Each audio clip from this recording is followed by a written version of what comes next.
Bonsoir à tous et bienvenue dans ce journal des JMJ. Voici les titres. Avant le programme final, Benoît XVI a rencontré ce matin l'Église d'Australie. Il est revenu sur les scandales de pédophilie. L'analyse avec David Milia.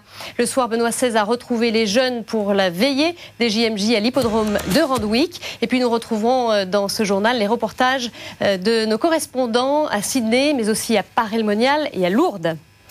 Ce matin, Benoît XVI a célébré une messe dans la cathédrale Sainte-Marie de Sydney avec les évêques australiens, les séminaristes et les novices. Au cours de cette messe, Benoît XVI a consacré le nouvel autel de la grande cathédrale néo-gothique.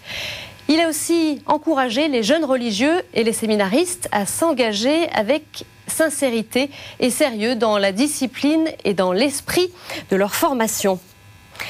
Mais c'est en des termes forts que Benoît XVI est revenu au cours de cette célébration sur les scandales de pédophilie qui ont secoué l'Église australienne ces dernières années. Indeed, I am deeply sorry for the pain and suffering the victims have endured, and I assure them that as their pastor, I too share in their suffering. Voilà, David Milia nous a rejoint sur ce plateau. Bonsoir David. Bonsoir Stéphanie. Alors, le pape avait déjà évoqué les scandales de pédophilie en avril aux États-Unis. Est-ce qu'on peut dire qu'à Sydney, Benoît XVI s'est excusé? Alors, difficile à dire, hein, Stéphanie, on l'a entendu, le pape s'est exprimé en anglais et quand on traduit ce qu'il a dit littéralement en français, ça donne « Je suis profondément désolé de la douleur et de la souffrance des victimes ». La phrase ne figurait pas dans le texte initial de son homélie, des propos très personnels, improvisés, pour montrer qu'il se sent proche des victimes, mais peut-on parler d'excuses? Il n'en formule pas clairement et pour les associations de victimes, se désoler n'est pas suffisant. Les victimes veulent de l'action, pas seulement des mots. Précisons qu'en Australie, à ce jour, une centaine de prêtres ont déjà été condamnés. Alors ce matin, David Benoît XVI a parlé de honte ressentie par l'Église, ce qu'il avait déjà fait aux États-Unis. Hein. Oui, en avril dernier, c'était dans l'avion qui le menait de Rome à Washington. Il avait déjà évoqué ce sentiment de honte. Un pédophile ne peut pas être prêtre, avait-il ajouté. Mais ce matin, Benoît XVI est allé plus loin. Les mots sont forts. Il parle d'événements qui ont ruiné le témoignage de l'Église, de crimes qui constituent une grave trahison, de la confiance et qui doivent être condamnés sans équivoque. Les coupables doivent être livrés à la justice. Benoît XVI s'engage ainsi à écarter les pédophiles de la prêtrise et demande aux évêques de collaborer à la justice des hommes. Je vous rappelle qu'on a beaucoup reproché à l'Église d'avoir protégé certains prêtres pédophiles. Le cardinal Pell, l'archevêque de Sydney, est lui-même soupçonné d'avoir mal géré un cas, c'était en 2003. Par ailleurs, Benoît XVI rappelle que les victimes doivent recevoir compassion et soins, ce qu'il avait également demandé aux évêques américains.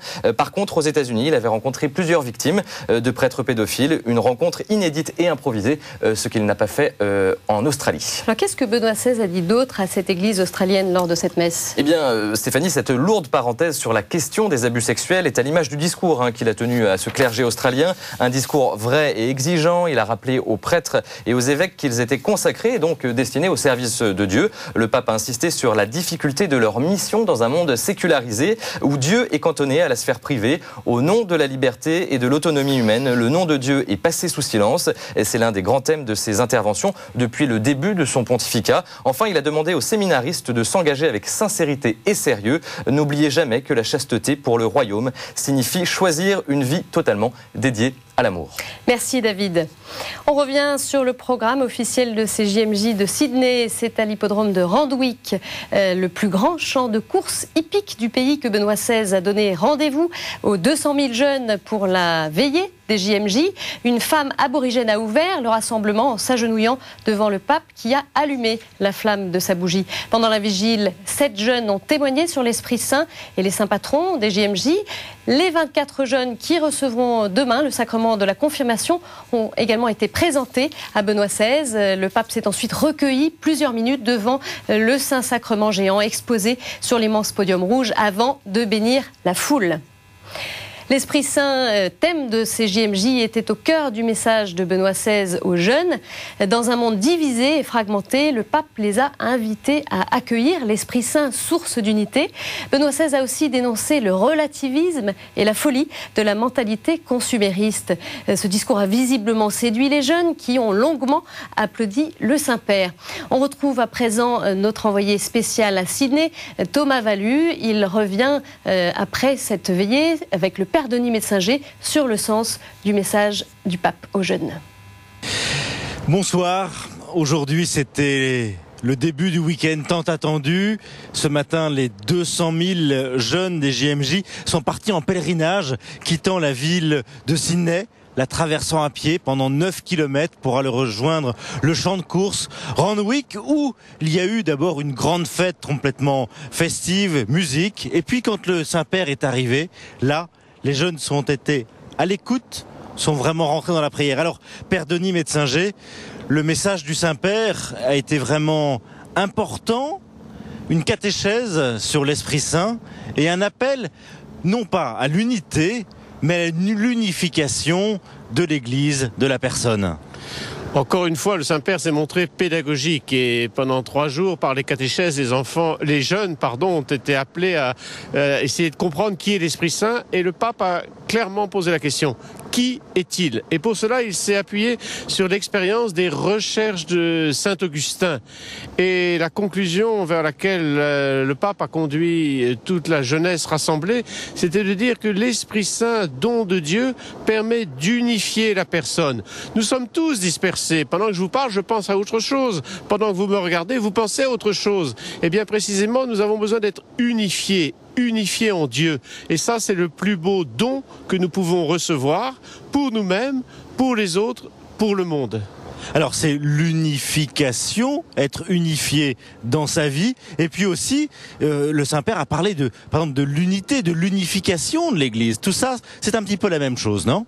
C'est dans la mesure où nous acceptons d'être unifiés et d'être unis à l'Église qui a reçu l'Esprit Saint.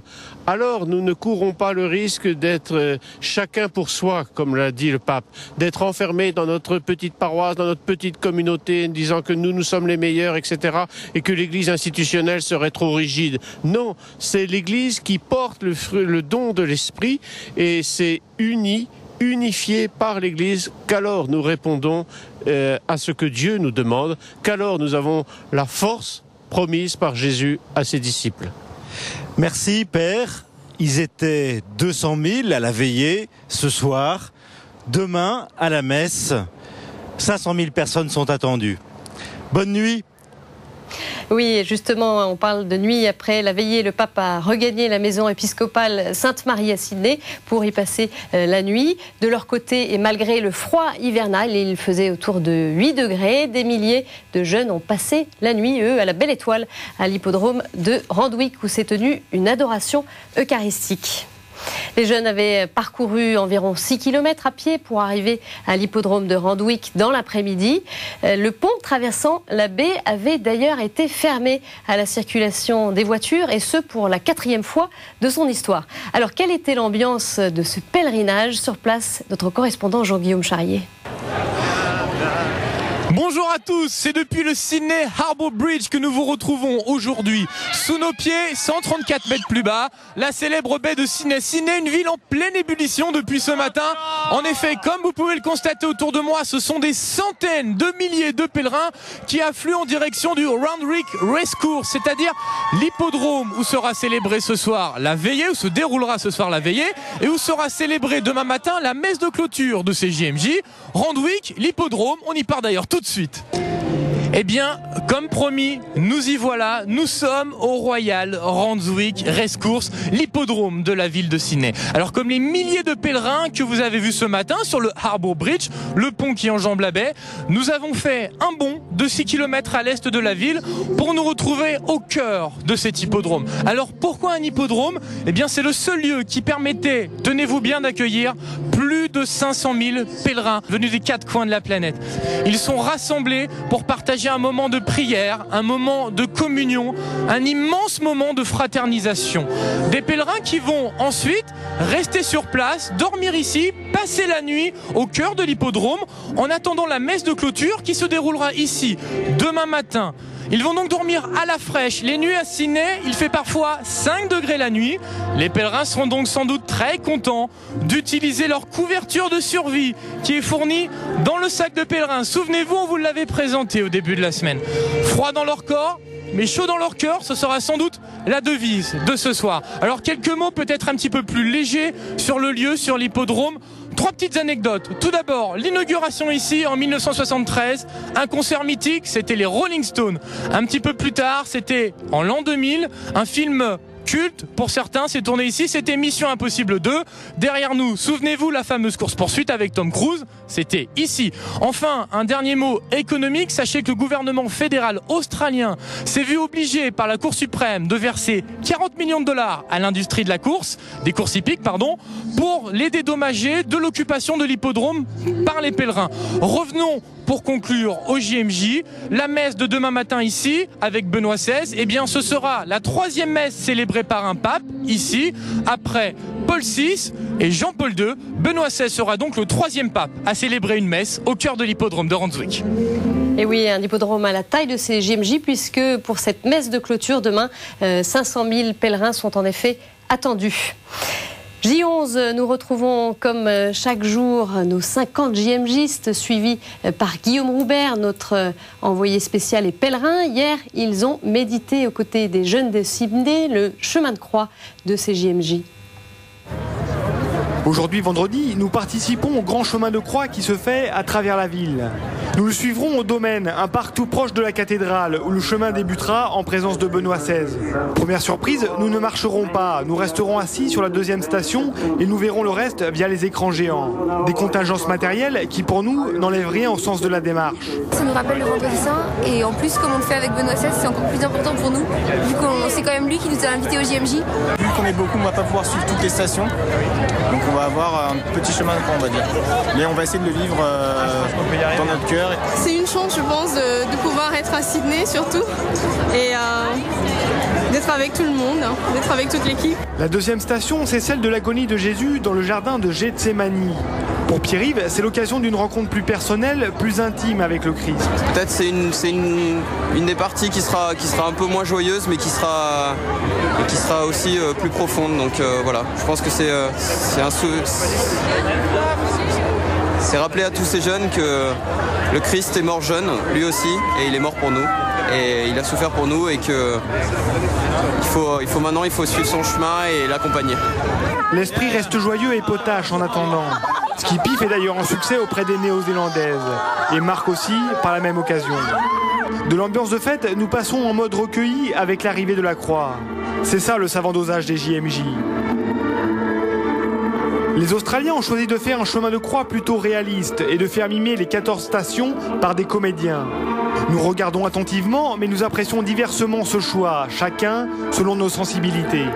Stéphanie versus Albin. Ça fait très chaud à l'américaine, on a une grande musique qui nous met pas trop dans la démarche de chemin de croix, mais c'est vrai qu'on a nos carnets, on a les prières et on a les chants.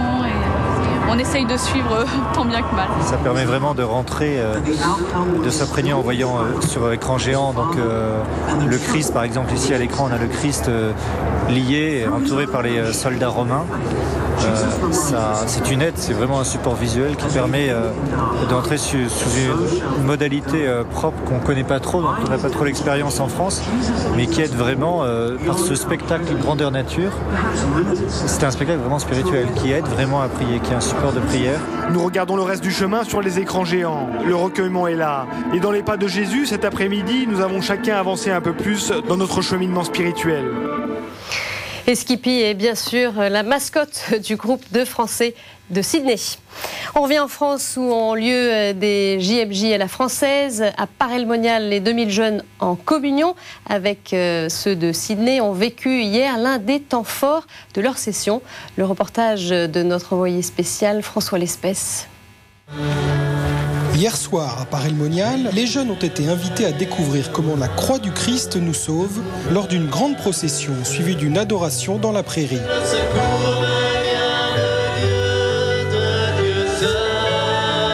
En fait, j'ai trouvé ça magnifique, le fait que tout le monde s'avance dans la prairie vraiment vers la croix du Christ.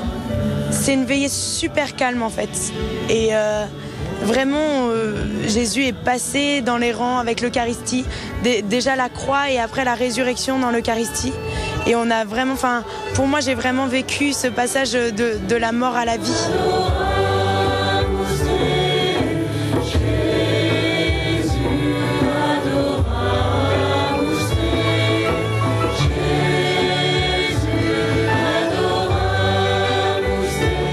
Qui a touché beaucoup de participants et restera comme un des moments forts de la semaine.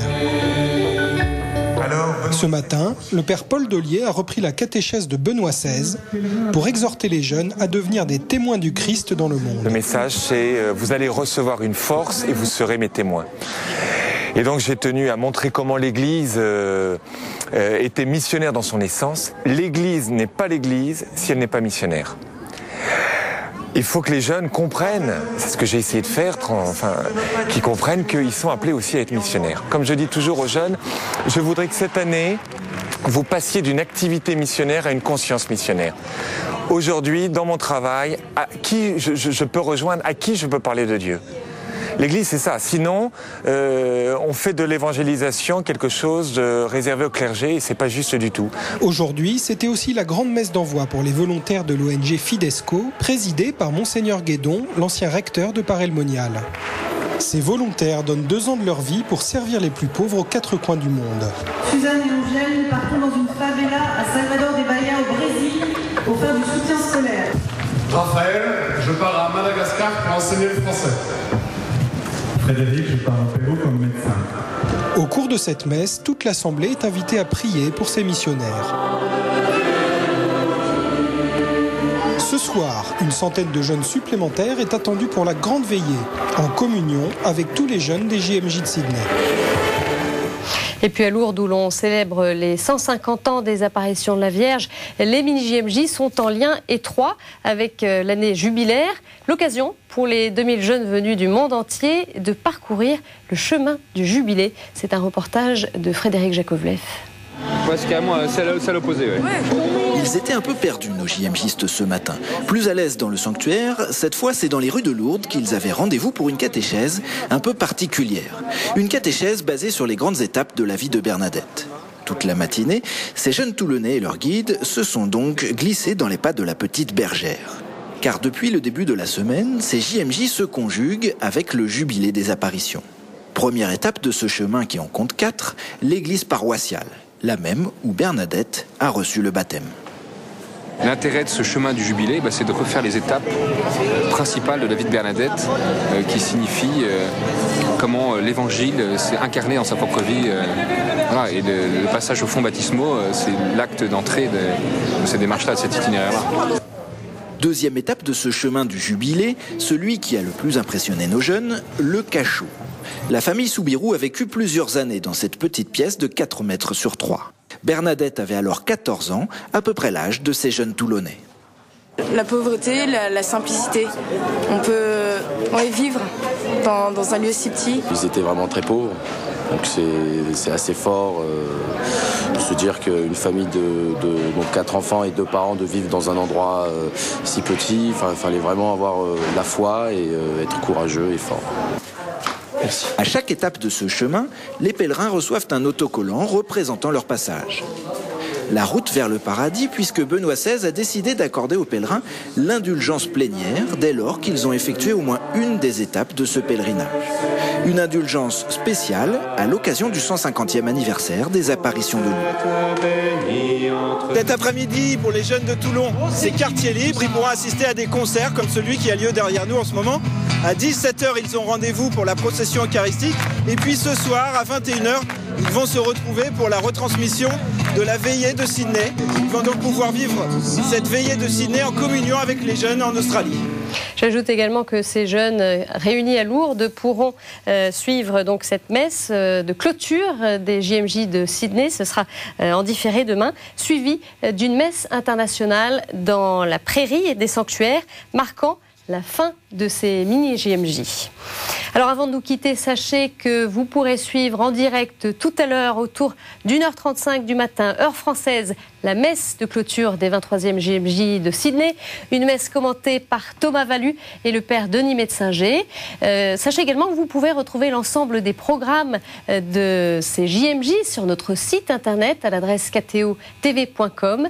Et enfin demain, c'est David Milia que vous retrouverez à 19h45 pour le dernier journal de ces JMJ. Très bonne soirée à tous.